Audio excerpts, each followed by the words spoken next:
शेतकरी बंधूंनो नमस्कार. मी बळीराम गाडेकर. दिनांक 12 जानेवारी आणि दिनांक 13 जानेवारी हे 2 दिवस राज्यामध्ये एक खराब हवामान राहणार आहे.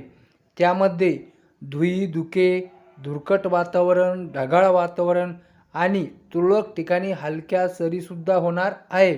तर शेतकरी बंधूंनो, ज्या काही हलक्या सरी होणार आहे, तर हलक्या सरी ही जी तुम्हाला मी लाल रेषा देत आहे, तर ह्या लाल रेषेच्या आतील जिल्ह्यामध्ये, तर त्यामध्ये आहे पूर्व विदर्भातील चंद्रपूर जिल्हा, त्यानंतर इकडे मराठवाड्यातील नांदेड, इकडे हिंगोली, तसेच पूर्व विदर्भातील इकडे यवतमाळ, त्यानंतर लातूर, इकडे धाराशिव, तसेच बीड, परभणी, जालना, छत्रपती संभाजीनगर या जिल्ह्यामध्ये सुद्धा दिनांक 12 जानेवारी आणि दिनांक 13 जानेवारी हे 2 दिवस धुई धुके, धुरकट वातावरण, ढगाळ वातावरण राहून तुरळक ठिकाणी हलक्या सरी होणार आहे.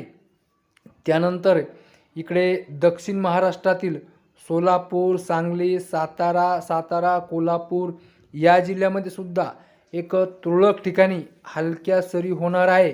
धुई धुके, ढगाळ वातावरण, धुरकटलेलं वातावरण तर राज्यात सगळीकडे राहणार आहे. त्यानंतर इकडे अहिल्यानगरमध्ये सुद्धा एक हलक्या सरीची शक्यता आहे, तिथे सुद्धा हलक्या सरी होणार आहे. त्यानंतर नाशिकच्या दक्षिणेला सुद्धा दक्षिण पूर्व भागामध्ये सुद्धा हलक्या सरी होणार आहे. दिनांक 12 जानेवारी आणि दिनांक 13 जानेवारी ह्या 2 दिवसामध्ये. त्यानंतर राज्याचा जो काही उर्वरित भाग आहे, त्यामध्ये इकडे पश्चिम विदर्भातील अमरावती, जे काही अमरावती असेल, बुलढाणा असेल, अकोला, इकडे उत्तर महाराष्ट्रातील जळगाव, नंदुरबार, धुळे, तसेच इकडे पश्चिम महाराष्ट्रातील ठाणे, पालघर, मुंबई, रायगड, रत्नागिरी, सिंधुदुर्ग हे जे काही आपले पश्चिम महाराष्ट्राचे जिल्हे आहेत, ह्या जिल्ह्यामध्ये सुद्धा एक ढगाळ वातावरण, धुरकटलेलं वातावरण आणि किंचित ठिकाणी हलक्या सरी होणार आहे. तर शेतकरी बंधूंनो, दिनांक 12 जानेवारी आणि दिनांक 13 जानेवारी फक्त हे 2 दिवसच राज्यामध्ये खराब हवामान आहे.